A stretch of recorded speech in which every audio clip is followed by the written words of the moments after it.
Tirunelveli bus stand வெள்ளத்துல மூழ்கிற காரணமா இருக்கிறது இந்த ஓடை தான். ஒரு வருஷம் ஆச்சு அப்படியே கிடப்புல கிடக்கு. இது மேல நிறைய கடைகள் ஆக்கிரமிச்சு கட்டியிருக்காங்க. இதை அகலப்படுத்தாம குறுக்கிட்டே வந்தா எப்படிங்க தண்ணி போகும்? ஒண்ணு. ரெண்டாவது, குப்பை போறதுக்கு தடுப்பான்கள் வைக்கணும். வைக்கலன்னா குப்பையும் சேர்ந்து தண்ணி ஃப்ளோட்டிங் இருக்காது. 2, தடுப்பான்கள் வைக்காதனால அடைச்சு போயிடுறது. இந்த தண்ணி அப்படியே போய் பரணி முக்கில போய் பின்னாடி கெட்வெல் ஆஞ்சநேயர் ஹாஸ்பிட்டல் பின்னாடி அந்த ஓடையில போய் தாமிரபரணி போனோம். எல்லா இடத்துலயும் ஸ்டாக்னேட் ஆறது water. Prevention is better than cure. வருமுன் காப்பது நல்லது. ஆனா மாநகராட்சி போர்க்கால நடவடிக்கையில இந்த தடவை ஆக்ஷன் எடுக்கலைன்னா பழையபடி பஸ் ஸ்டாண்ட் வெள்ளத்துல மூழ்கும். மக்கள் கஷ்டப்படுவாங்க. வியாபாரிகள் பெருத்த நஷ்டம் அடைவாங்க. இது என்ன சாபக்கேடா?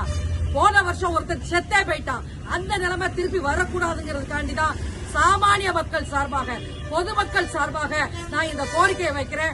1. 2வது, வரிகட்டலைன்னா மாநகராட்சி நடவடிக்கை எடுக்கிறீங்க. வரிகட்ட பொதுமக்களுக்கு நீங்கள் பாதுகாப்பு தர போறீங்களா இல்லையா? அதுக்காக தான் இந்த கோரிக்கை. வியாபாரிகள் சார்பாக, பொதுமக்கள் சார்பாக, பள்ளி கல்லூரி மாணவ மாணவிகள் சார்பாக, திருநெல்வேலி மக்கள் சார்பாக, சாமானிய பெண்கள் சார்பாக இந்த கோரிக்கையை திருநெல்வேலி மாநகராட்சி ஆணையாளருக்கு சமர்ப்பிக்கிறேன். வணக்கம். திருநெல்வேலி பஸ் ஸ்டாண்ட் மீண்டும் மலையில முங்கக்கூடாது அப்படிங்கறதுக்காண்டி ஒரு கோரிக்கை மனு கொடுக்க வந்திருக்கிறேன்.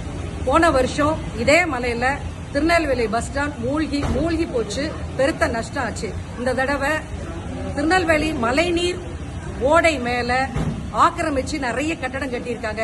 அதை தூர்வாரலைன்னா என்ன ஆகுங்கிறத போன வருஷம் நம்ம எல்லாரும் அதனால பாதிக்கப்பட்டிருக்கோம். இந்த தடவை ரயில்வே ஸ்டேஷன்ல இருந்து தானா மூனா பில்டிங் முன்னாடில இருந்து அந்த மழைநீர் ஓடை வந்து நேர பரணி ஹோட்டல் வழியா வருது. அதுல ஃபுல்லா ஆக்கிரமிப்பு பண்ணிருக்காங்க.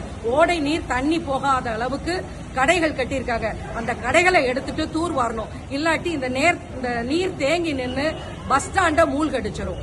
இந்த தண்ணீர் எங்க போகுதுன்னா அப்படி கெட்வெல் ஹாஸ்பிட்டல் பின்னாடி வழியா போய் ஆத்துக்கு போயிடும். அதை தூர் வாரணும். இது ஒண்ணு மெயினான ஒரு விஷயம். அப்படி இல்லைன்னா மீண்டும் பஸ் ஸ்டாண்ட் வெள்ளக்காடாக மாறி மிகப்பெரிய அழிவை சந்திக்கும்.